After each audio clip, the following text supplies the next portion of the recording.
Bom dia, meus irmãos da Igreja Cristã Evangélica de Praia Grande. Privilégio estar aqui com os irmãos para a gente pensar sobre a Palavra de Deus. Obrigado aí, irmão Daniel, pelo convite, pastor Everson pela confiança. Então temos um tema para essa meditação de hoje. Missões tem o Senhor que olha e concede. Um tema muito amplo para a gente abranger e fica fácil de falar assim. Obrigado, pastor Everson, me deixou à vontade. Então convido você para irmos para Atos, capítulo de número 16. Atos, capítulo de número 16. Você deve estar aí na sua casa, deve estar ouvindo essa mensagem aí via internet. Então, convido você a ficar com o texto aberto. Atos 16, a partir do versículo 6. Diz assim: E percorrendo a região frígio-gálata, tendo sido impedidos pelo Espírito Santo de pregar a palavra na Ásia, defrontando Mísia, tentavam ir a Bitínia, mas o Espírito de Jesus não permitiu. E tendo contornado Mísia, desceram a Troade. À noite, sobreveio a Paulo uma visão na qual um varão macedônio estava em pé e lhe rogava, dizendo: Passa a Macedônia e ajuda-nos. Assim que teve a visão, imediatamente procuramos partir para aquele destino, concluindo que Deus nos havia chamado para lhes anunciar o Evangelho. Por enquanto, só até aqui o texto, que Deus nos abençoe. Você já parou para pensar sobre o cumprimento da sua missão? Se a sua missão terminasse hoje, você poderia entregar a missão dada pelo Senhor cumprida. Você poderia dizer com o apóstolo Paulo: Senhor, está acabado, fim de carreira, e eu fiz tudo o que o Senhor pediu para fazer. Eu fui onde o Senhor mandou ir e falei para quem o Senhor mandou eu falar. Se não, nós temos muito que aprender aqui, e se sim, temos muito a ser enriquecidos por esse texto da Palavra de Deus. Então vamos pensar aqui o que está acontecendo. Temos Paulo, depois de Atos capítulo 15, no concílio de Jerusalém, ele está visitando regiões e está dizendo sobre o que foi decidido lá no concílio. É aqui em Atos capítulo 15 que nós temos uma desavença grande entre Paulo e Barnabé por causa de João Marcos. No início do capítulo 16, nós vamos encontrar Paulo em Derbe e Listra, e ele encontra com Timóteo, e aqui nós estamos em um ponto importante dessa trajetória de Paulo, quando ele é impedido de pregar a palavra de Deus. Ora, quem impede você de cumprir a sua missão? Não é o diabo? Então tem um negócio aqui complicado. Aqui não é o diabo que impede, o diabo não impede, nesse caso é a Trindade. A Trindade não impede, a Trindade direciona. O texto mostra a Trindade. Olhe de novo para o seu texto, por favor. Nós vamos encontrar a Trindade agindo. O Espírito Santo, no versículo de número 6, vai mostrar depois a pessoa de Jesus. E também no último versículo, ele conclui que Deus estava orientando. A Trindade está guiando. Então aqui a gente já tem um ponto muito importante para nós desenvolvermos a nossa temática de missões. Pastor Everson passou para mim: missões tem o Senhor. Perfeito! Porque quem tem missões é o Senhor. Você não tem direito à missão que é de Deus se você continua morto em seus delitos e pecados. A missão não é sua, a missão é de Deus, Ele está em missões. O Senhor continua trabalhando, a missão é dEle. Agora, Ele confia a sua missão àqueles que são reconciliados com Ele por causa de Jesus. Vamos ampliar um pouquinho mais essa temática. Missões tem o Senhor. Vamos pensar lá sobre a missão do homem lá no Jardim do Éden. Deus diz para o homem que ele deveria cultivar a terra, que ele deveria representar a Deus sobre essa terra, cultivar e guardar a terra. O homem tem missões antes da queda. O mandato cultural de ele se multiplicar e encher a terra significaria que ele encheria a glória de Deus onde ele estivesse. É Deus espalhando a sua glória sobre a terra também através do homem. Só que esse homem cai, ele peca. Por ele pecar, o texto dizia que se o homem escolhesse comer do fruto proibido, ele morreria. E é isso que aconteceu. O homem não pode participar da missão que é de Deus, porque ele está morto. Francis Schaeffer diz sobre a morte: e morrendo morrerás, porque ele morreu espiritualmente e Adão experimentaria também a morte fisicamente. Ou seja, meus queridos irmãos, Deus continua em missão e o homem, depois da queda, não pode fazer parte da missão que tem o Senhor. Mas esse Deus que tem a missão, ele não para por causa dos seus pecados. Ele não precisa de você. Ele resolveu que seria glorificado usando você. E é uma grande honra. Então, o que esse Deus que tem a missão, que está em missão, ele faz com a queda do homem? É Deus quem procura o homem.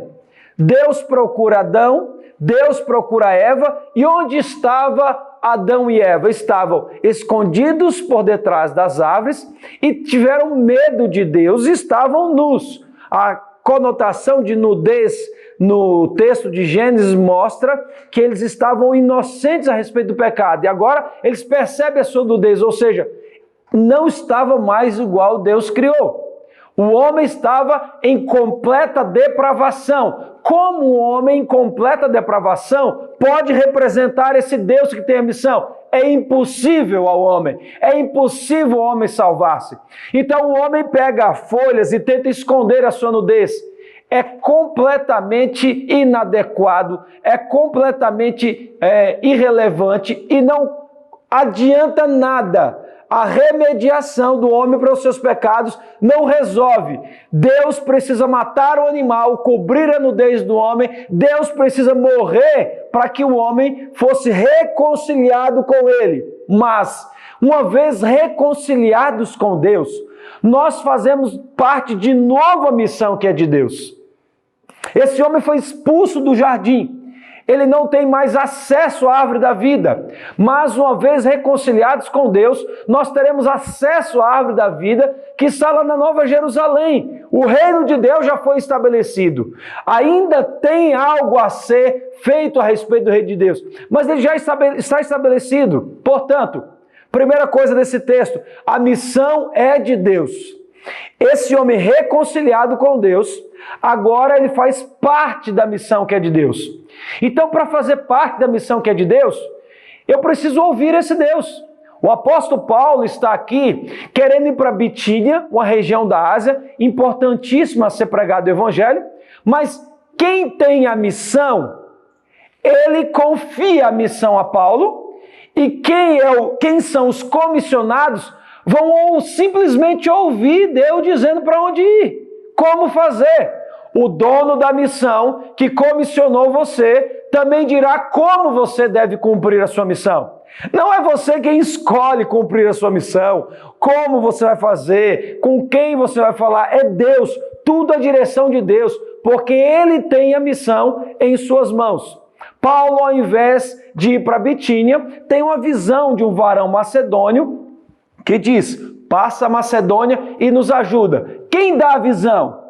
O dono da missão. Esse Deus que tem a missão dá a visão para Paulo. Então a Trindade está envolvida. Por que a Trindade está envolvida? É muito curioso porque quando Deus mostra em Gênesis que ele faz o homem, o texto está no plural. Façamos o homem. Quem? Nós. A Trindade está envolvida. A Trindade continua envolvida em missões. Por isso nós encontramos o Deus Pai, o Deus Filho e o Deus Espírito em guiar aqui a Paulo para onde ele queria que eles chegassem. Agora, concluindo como Paulo conclui que Deus havia destinado eles esse lugar para pregar o Evangelho, eles simplesmente vão. É essa disposição que eu e você, reconciliados com Cristo, reconciliados com Deus por meio de Cristo, que precisamos ter. Ele dá a direção e você vai. É isso que Filipe faz em Atos. Ele está em Samaria, está acontecendo um verdadeiro avivamento em Samaria. Filipe anunciava a palavra de Deus, as multidões unânimes atendiam às coisas que Filipe dizia, ouvindo e vendo os sinais que ele operava, como diz em Atos, capítulo número 8. O texto também diz que quando Filipe chega ali, a grande alegria naquela cidade, Atos capítulo 8, versículo 8. Portanto, meus irmãos, se eu e você estivermos no centro da vontade de Deus, estaremos cumprindo a missão que é de Deus, que Ele nos confiou, mediante toda a sua diretriz, porque Ele é o dono da missão. Ele tem a missão em suas mãos. E agora, meus queridos irmãos, eu preciso repetir mais uma vez. Esse Deus não precisa de você. Os céus proclamam a sua glória. Seria o suficiente. Os anjos queriam anunciar, mas Ele confiou essa missão aos seus reconciliados. Portanto, para você que está aqui me ouvindo, tem dois desafios importantes já nessa parte da pregação. Primeiro, é que se você não teve um encontro com Jesus, se você cresceu aí na igreja, se você aprendeu os passos da fé aí, mas você não teve um novo nascimento, você não pode ser um representante do Senhor. Você não faz parte dessa missão porque você ainda está morto em seus delitos e pecados. Você precisa de um encontro. Jesus, o Deus Pai, o Deus Filho e o Deus Espírito, eles estão em missão, eles procuram Adão e resgatam Adão. Ou seja, nós não conseguimos nos salvar, como eu disse, e nós precisamos que o Senhor nos resgate, porque esse Deus é o primeiro missionário da Bíblia. E esse Deus deseja resgatar você. Você é alvo do amor dele. Segundo, você que foi resgatado por esse Senhor, você precisa ouvir nitidamente qual é a direção desse Deus e cumprir a missão. Qual é a missão? A missão é ir para a igreja da Praia Grande e ir num culto bem abençoado? Puxa, isso faz parte da missão, porque louvor e adoração também é um mandamento bíblico. Mas a missão é fazer discípulos. E na grande comissão, o texto de Mateus, capítulo 28, o Senhor diz: tenho toda a autoridade no céu e na terra, e de, portanto, fazer discípulos. Você deve ser encontrado pelo Senhor fazendo discípulos. Você tem discípulos para apresentar hoje para o Senhor? O que significa fazer discípulos? É o que Jesus fez com os seus. É caminhar com eles, é comer com eles, é viajar com eles. Em tudo está ensinando, como diz, ensinando toda a Escritura. É mostrar o exemplo bíblico vivido, mas proclamar a palavra também.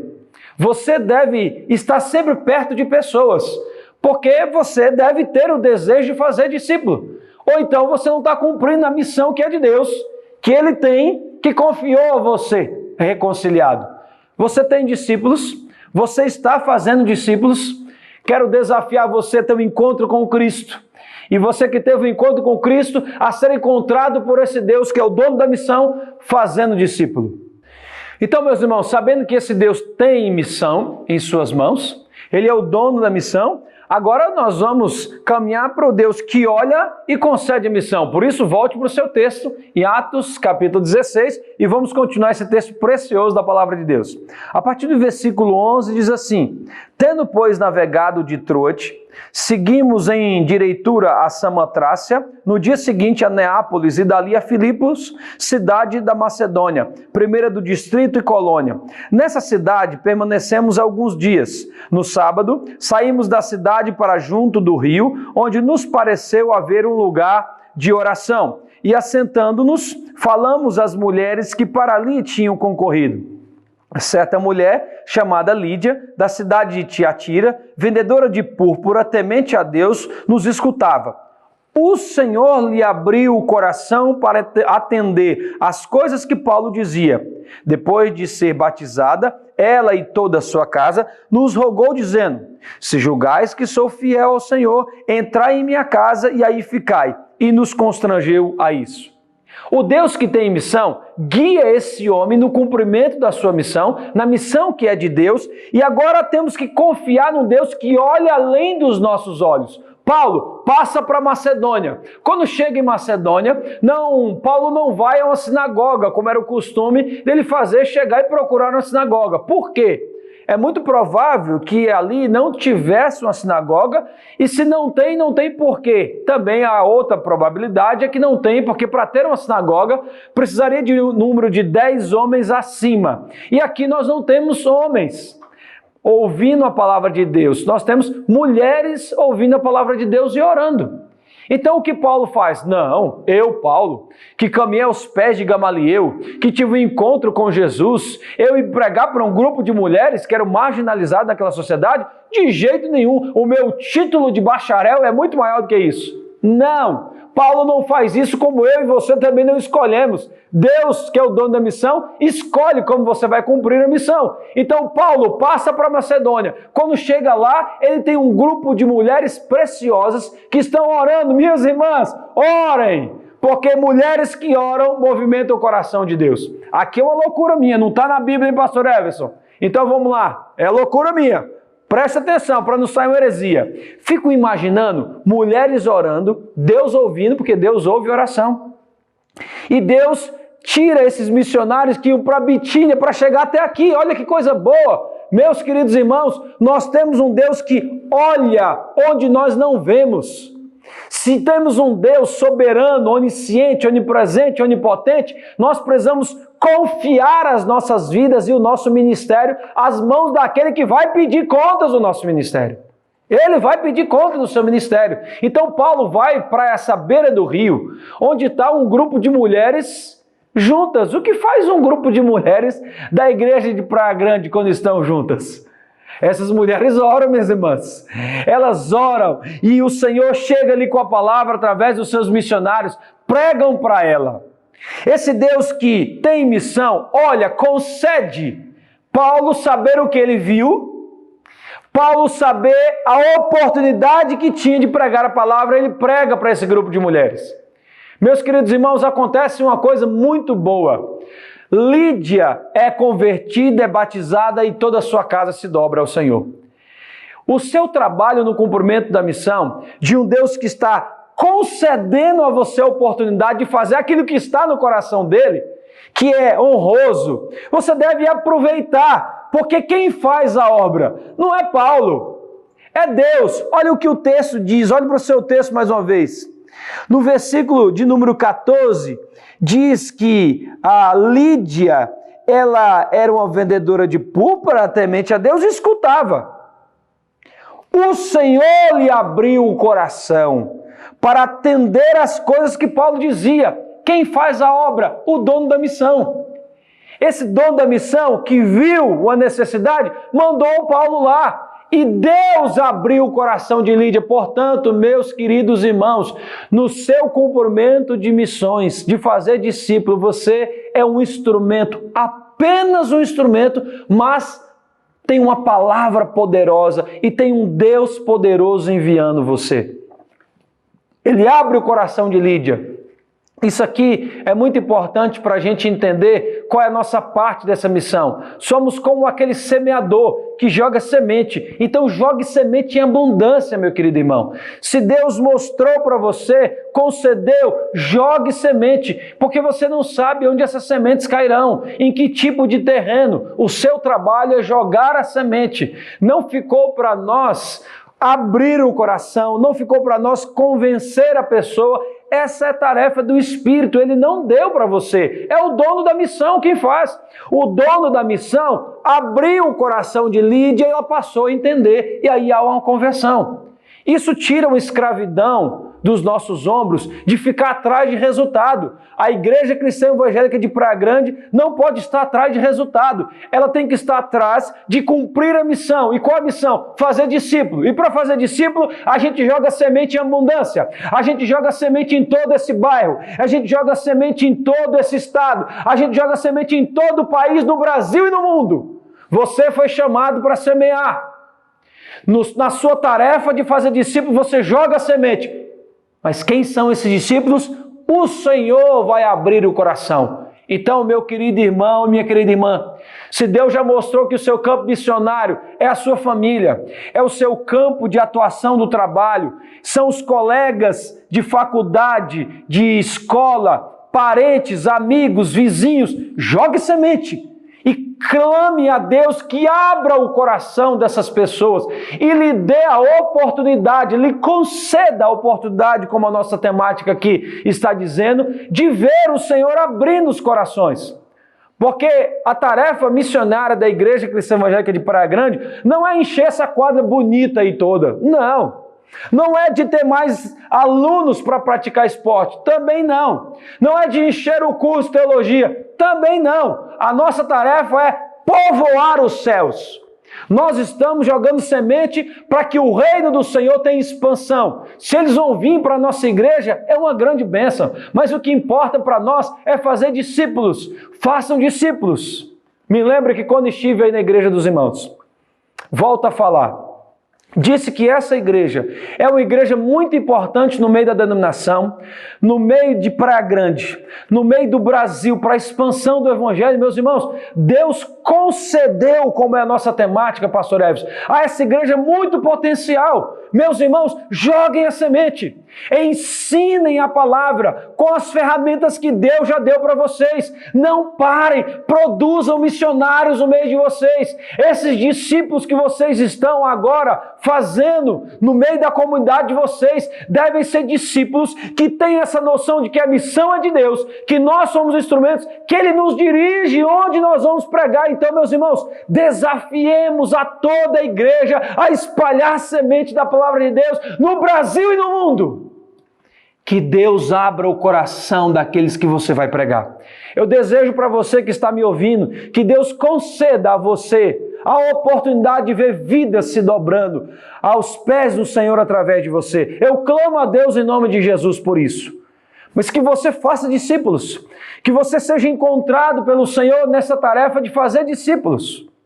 Depois, meus irmãos, desse Deus que é o dono da missão, que vê, que olha e concede, Ele concede outras oportunidades para Paulo. Vamos lá voltar para o nosso texto? Agora estamos no versículo 16 do capítulo 16. E acontecendo que, indo nós ao lugar de oração, nos saiu ao encontro uma jovem possessa de espírito adivinhador, o qual, adivinhando, dava grande lucro aos seus senhores. Seguindo Paulo e a nós, clamava dizendo: esses homens são servos do Deus Altíssimo e vos anunciam o caminho da salvação. Isso se repetia por muitos dias. Então Paulo, já indignado, voltando-se, disse ao Espírito: em nome de Jesus Cristo eu te mando, retira-te dela. E ele, na mesma hora, saiu. O dono da missão, que olha e concede, ele permitiu que uma pessoa endemoniada enchesse a bola de Paulo. Meus irmãos, lembre-se mais uma vez, voltando a Gênesis, qual foi a tentação de Eva e de Adão. Vocês vão ser como Deus, conhecedores do bem e do mal.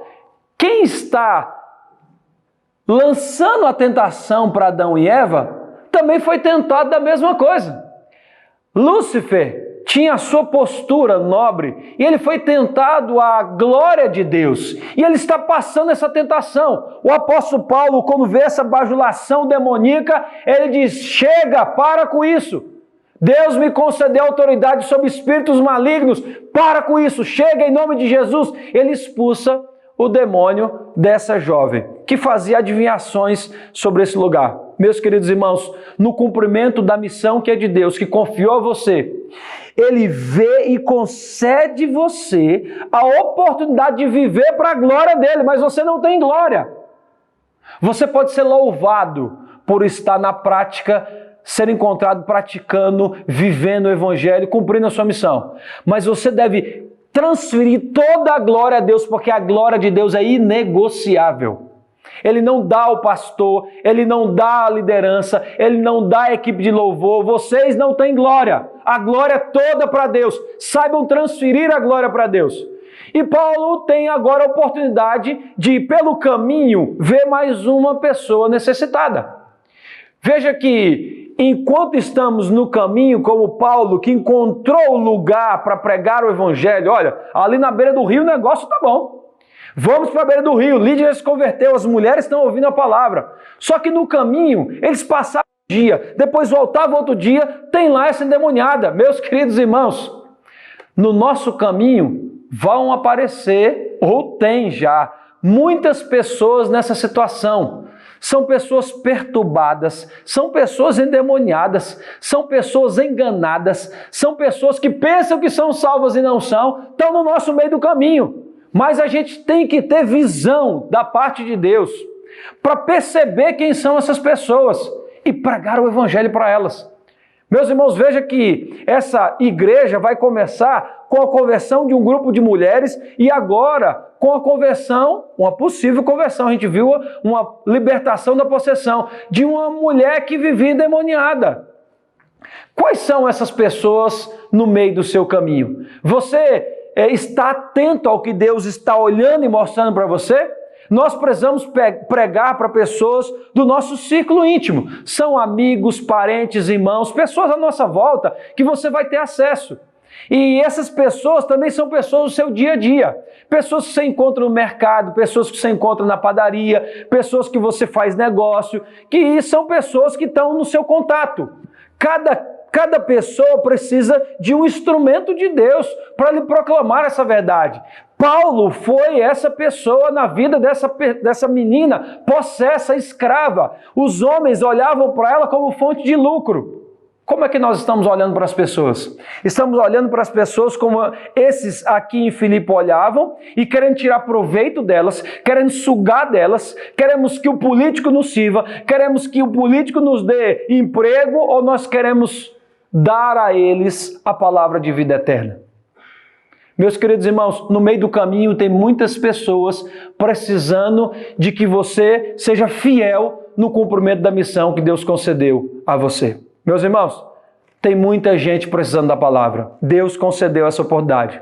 Vamos para outra oportunidade que Deus concede, que Deus viu e concede a Paulo. A partir do versículo 19 diz assim: vendo os seus senhores que se lhe desfizera a esperança do lucro, agarrando em Paulo e Silas, o arrastaram para a praça à presença das autoridades. E levando-os aos pretores, disseram: estes homens, sendo judeus, perturbam a nossa cidade, propagando costumes que não podemos receber nem praticar, porque somos romanos. Levantou-se a multidão unida contra eles, e os pretores, rasgando-lhes as vestes, mandaram açoitá-los com varas. E depois de lhes darem muitos açoites, os lançaram no cárcere, ordenando ao carcereiro que os guardasse com toda a segurança. Este, recebendo tal ordem, levou-os para o cárcere interior e lhes prendeu os pés no tronco. Por volta de meia-noite, Paulo e Silas oravam e cantavam louvores a Deus, e os demais companheiros de prisão escutavam. De repente, sobreveio tamanho terremoto que sacudiu os alicerces da prisão, abriram-se todas as portas e soltaram-se as cadeias de todos. O Deus da missão, que tem a missão, agora olha e permite que no meio do cumprimento da missão, desses missionários, eles sofressem por causa do Evangelho. A carta aos Filipenses diz que nos foi dado a graça de não só crer, mas de padecer pelo Evangelho. Então veja que sofrer pelo Evangelho também é uma oportunidade concedida, como disse o nosso texto. É uma oportunidade concedida. Eu pergunto para você, pelo que você está sofrendo hoje? Se você está sofrendo pelos seus pecados, está tudo certo, porque os seus pecados devem te fazer sofrer.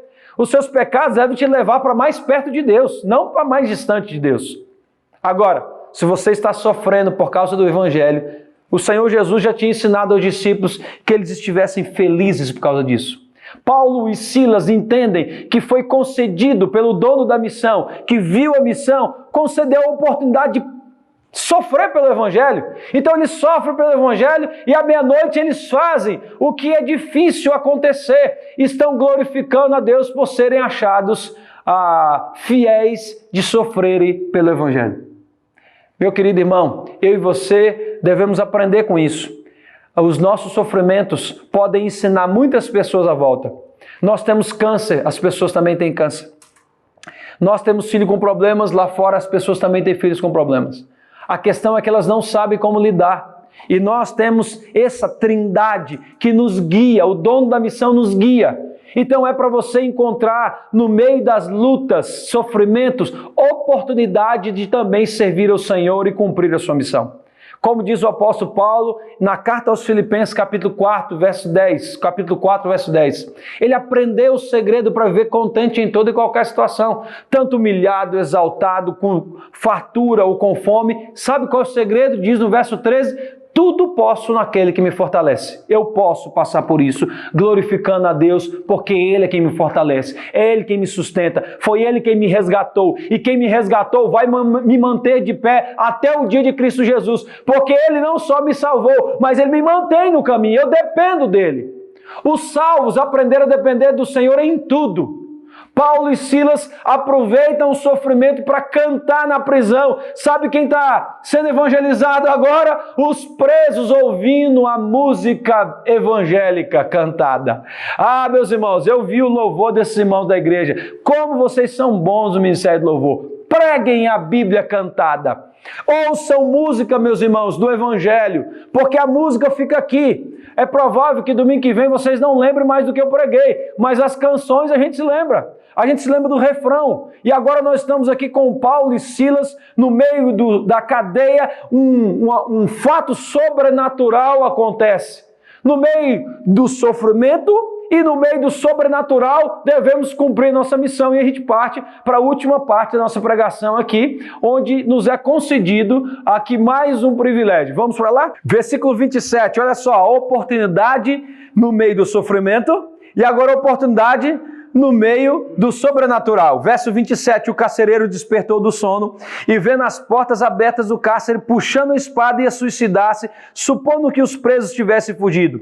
Mas Paulo bradou em alta voz, não te faças nenhum mal, que todos aqui estamos. Então o carcereiro, tendo pedido uma luz, entrou precipitadamente e trêmulo, prostrou-se diante de Paulo e Silas, depois trazendo-os para fora, disse, senhores, que devo fazer para que seja salvo?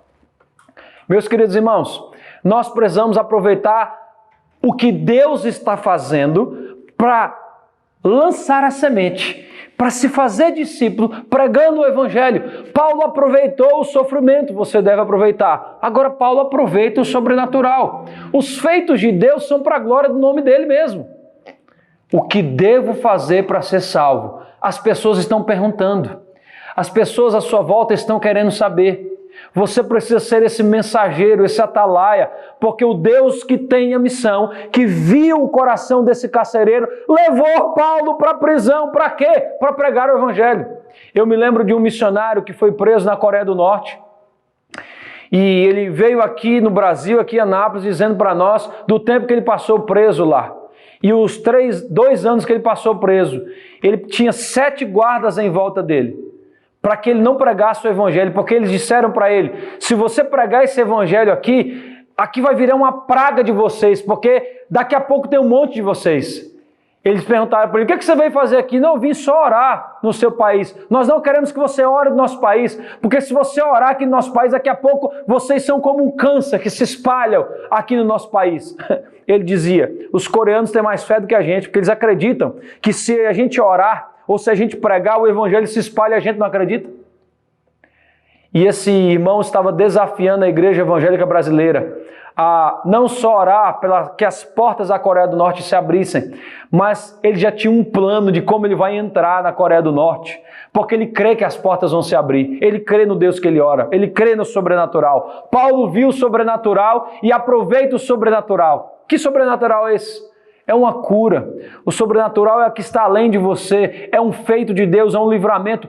Todas essas cenas sobrenaturais, inexplicáveis, devem ser instrumentos para que você pregue o Evangelho. Essa pessoa está pronta, o que eu faço? E você não pode ficar calado, meu querido irmão. Você deve falar como você pode ser salvo. As pessoas estão perguntando, elas estão desesperadas, porque elas estão morrendo, elas estão secas, elas estão desesperadas. As pessoas estão cometendo suicídio próximos da gente. Elas não têm nenhuma esperança. As pessoas estão desesperadas por causa do Covid, estão desesperadas por causa da economia. Você tem a esperança. Cristo é a esperança da glória. Compartilhe. Te foi dada a oportunidade. O Deus que viu a missão, que tem a missão, passou essa visão para você. Então pregue a palavra. E agora nós temos um homem suicida que ia se matar, porque se ele deixasse um preso fugir, ele morreria. Então eu vou me matar. Agora olha o que aconteceu com a vida desse suicida. Olhe para o texto. Versículo 32. E lhe pregaram a palavra de Deus e a todos de sua casa. Verso 33. Naquela mesma noite, cuidando deles, lavou-lhes os vergões dos açoites. A seguir foi ele batizado e todos os seus. Então, levando-os para a sua própria casa, lhe pôs à mesa, com todos os seus manifestava grande alegria por terem crido em Deus. Deus mudou a vida do carcereiro. Portanto, meus irmãos, o Deus que tem a missão, concedeu a Paulo a visão de onde ele serviria e para quem ele pregaria. Então, essa igreja começa com um grupo de mulheres à beira do rio e Lídia se converte. Ela se torna mantenedora de Paulo. Depois, essa igreja começa com a libertação de uma endemoniada. Essa igreja começa provavelmente com presos que se converteram e com suicida. O que pode dar uma igreja dessa? O que pode dar uma igreja com gente improvável dessa? Pode dar o que deu na Igreja Cristã Evangélica de Praia Grande. Porque você é essa pessoa improvável. Você foi o foco da missão de Deus. Ele resolveu que glorificaria o nome dele salvando você. E escolhendo você para fazer parte da missão que ele tem, que ele viu, e concedendo a você a honra de viver para a glória do nome dele. Então viva para a glória do nome desse Deus que ama você. Deus abençoe os meus irmãos, em nome de Jesus.